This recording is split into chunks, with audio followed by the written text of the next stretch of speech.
What's up? Welcome to my channel. My name is Ashley and I'm a six-figure reseller on Poshmark and eBay. Today I'm going to talk about my 7 tips for time management while trying to grow a successful side hustle. So no matter what your side hustle is, you can definitely benefit from these tips. They're not specific to reselling, which is what I do. You can use them if you're just even trying to get through school and you have so much going on. Pretty much anywhere even that you have a lot going on, or a side hustle with creating your own items or selling something, drop shipping, whatever it may be, you can definitely use these tips to help you manage your time better. So I have been a serial busy person for as long as I can remember, all the way from high school, being involved in so many clubs and sports, going into college, being a part of so many different clubs and internships, and having a job and still having 18 credits on my plate. I've just always been so busy. My days are just like jam-packed 24/7, and I think that's a lot of times because even if I just take a day to myself watching TV,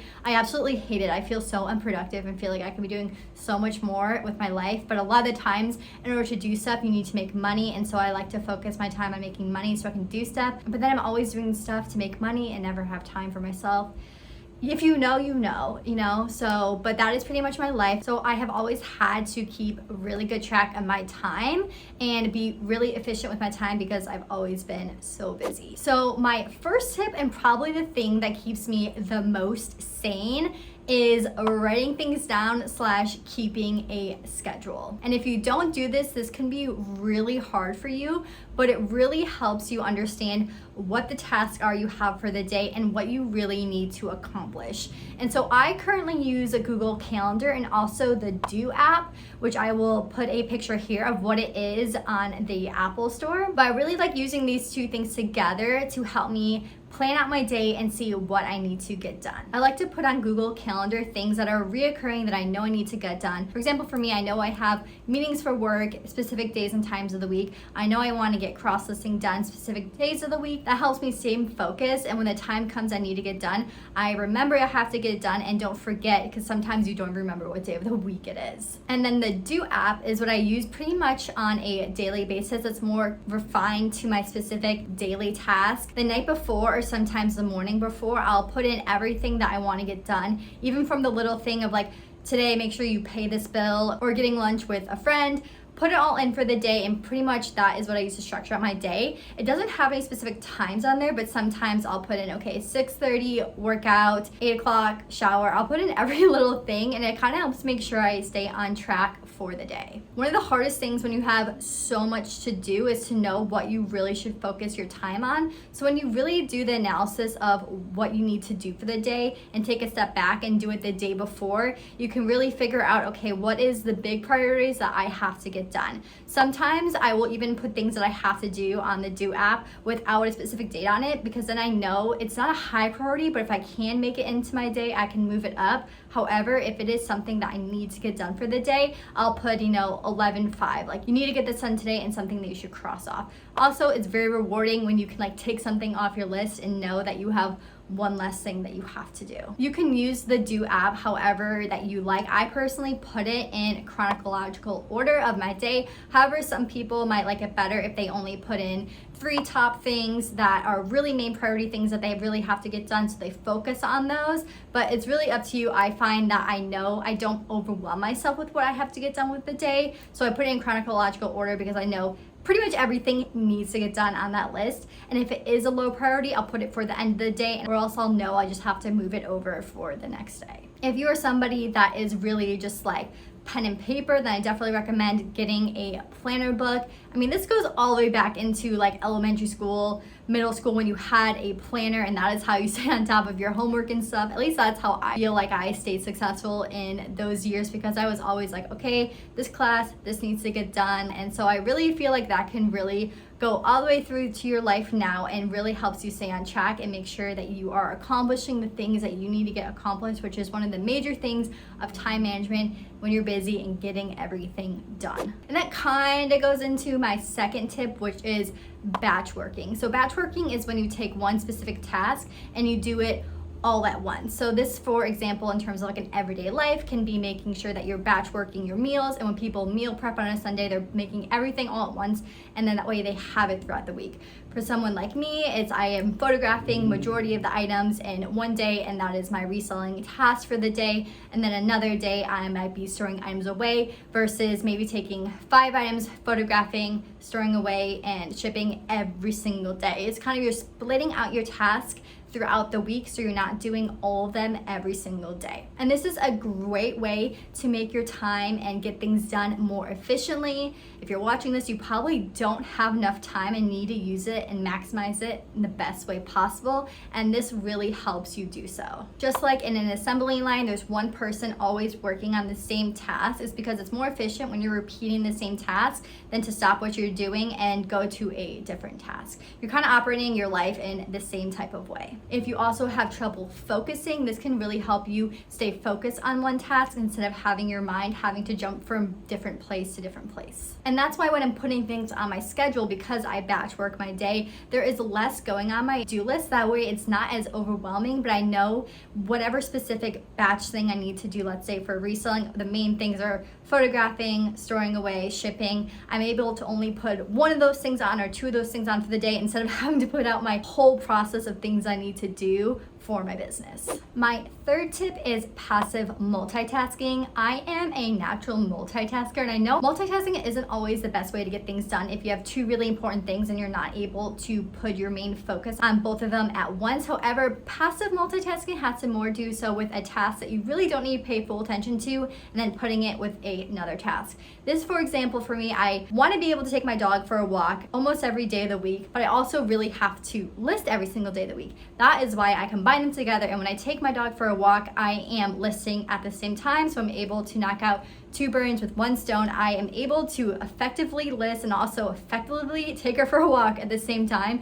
So pairing 2 things together that can be done is a great way to make more time into your day. This simply can be something as doing laundry or cooking when something's in the oven, or when you're waiting for something to dry, you're working on another task when you can. You can pretty much pair 2 things together where one of them really doesn't require your attention and another thing requires a little bit more work. So however you see that play out in your life or your business or your work, you can put those things together. This is another really good way to make the most of your time and be the most efficient. The next 2 tips have to do with making more hours into your day. We all just need more time most of the time. So tip number 4, you're waking up early if you can. This doesn't mean you have to wake up early to be efficient, and if you're staying up late that you have to wake up early, but someone like me who sometimes complains I don't have enough hours in the day, but I went to bed at 11 and woke up at 9, like I know I can operate efficiently if I go to bed at 10:30, 11 and wake up at 6:37, but sometimes I just have a really hard time waking up.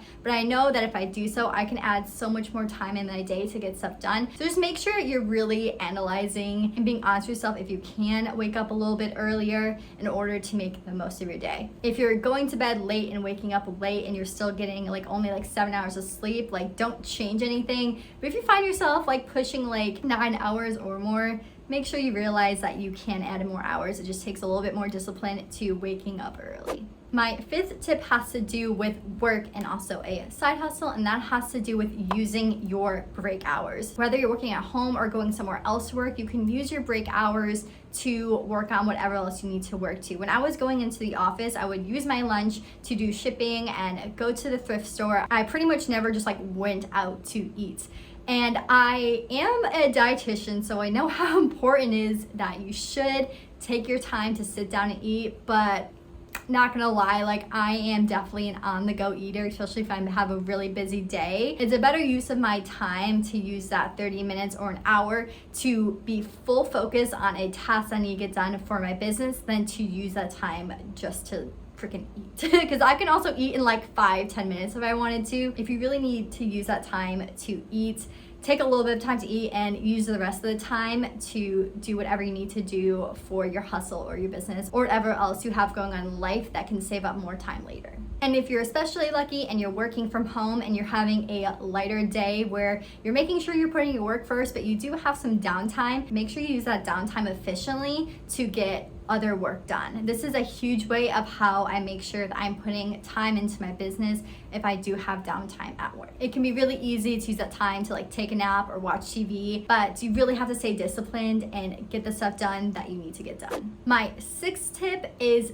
to make more time for yourself by outsourcing tasks. A lot of the times, a lot of people ask really busy people, how do you do it all yourself? And majority of the time, they are not. So don't feel like you need to be a person that gets it all done yourself. You can't hire someone to do something else for you. That is okay and completely acceptable. If you have the means to do so, I definitely recommend it. For example, in my business, I do have virtual assistants that do help me take some tasks off my plate because it can be easy to do so. I do recommend, if you do have a business, to hire a virtual assistant, because a lot of people are looking for virtual work nowadays. That it's a lot easier to hire someone virtually than even just also coming in person and doing something. However, also other things around the house for tasks, maybe even is hiring a food prep company or hiring someone to do your laundry for you. Whatever you feel like is the best thing for your personal life to outsource that helps you save time, then that is completely okay. We all have so much on our plate and we don't have to do it all in order to get it all done.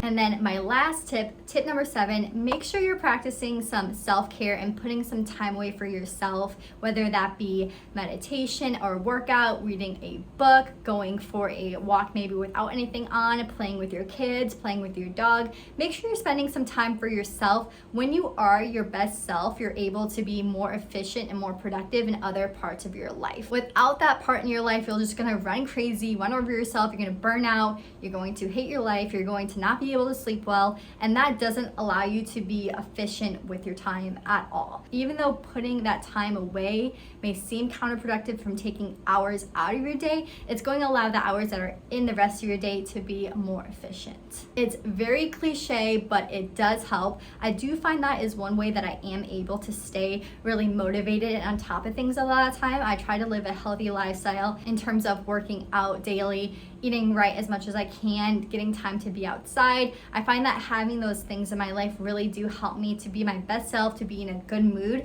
and to put my best foot forward. So make sure you're implementing that in your life, and it's gonna go a really long way. If you have any additional tips, leave them down below, share them with the community so that we can all be super duper productive and get the most out of our lives and grow really successful hustling businesses that I all know we're trying to do. If you like this video, go ahead and give it a thumbs up and be sure to subscribe to my channel. I put up videos every single Wednesday.